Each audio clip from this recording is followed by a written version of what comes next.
कि अगर आपके पास बहुत सारी चीज़ें विरासत में मिल जाती हैं, तो अगर आप कर रहे हैं, अगर आप कर रहे हैं, प्रश्न ये है कि अगर आप कर रहे हैं तो आप क्यों कर रहे हैं? आपकी वो विरासत में दिया हुआ वो पैसा है आपका पेरेंट्स का, तो आपने किया तो क्या किया?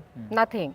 तो मुझे लगता है कि जब आप इन सब चीज़ों में जाएं तो अपनी मेहनत, अपनी परिश्रम, उससे आप जाइए, अपनी मेहनत से कमाइए और फिर आप करिए। जो आपको खुशी मिलेगी ना, वो शायद आपको विरासत में दी हुई चीज़ों से नहीं मिलेगी। ये सब जो ये गाड़ी बंगला, ये शोहरत, ये सब खुद इकट्ठा किया आपने? जी बिल्कुल बिल्कुल। हाँ। बिल्कुल, जब मेरा विवाह हुआ तो मैं आई थी।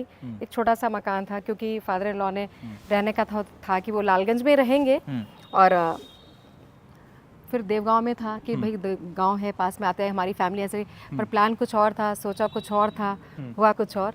तो यहाँ पे जब मैं शादी होकर के आई तो मेरे फादर इन लॉ नहीं थे, 2 साल हो चुका था उनको गुजरे हुए।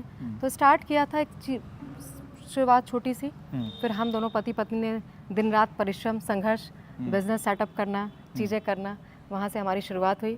और फिर हम दोनों पति पत्नी ने मिलकर दिन रात अपने पूरे परिवार को ले करके, क्योंकि इनके 2 बड़े भाई साहब हैं, हमारे 2 जेठ हैं और उनकी वाइफ हैं, उनके बच्चे हैं, वो सारा जीवन यापन जो भी था हम लोगों ने अपने कंधों पे ले लिया।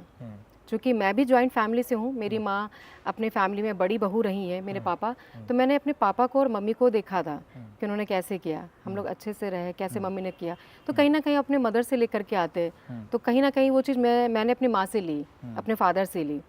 तो बस मन में वो था कि मुझे जॉइंट फैमिली में जाना है। जॉइंट फैमिली में शादी हो गई और मैंने अपनी जो चीज़ें थी उसको मैंने किया और निभाया, और बस हम दोनों ने परिश्रम किया, दिन रात एक की, तो आज इस मुकाम पे है, ईश्वर ने दिया। जब परिश्रम करते तो फल तो मिलता ही है ना।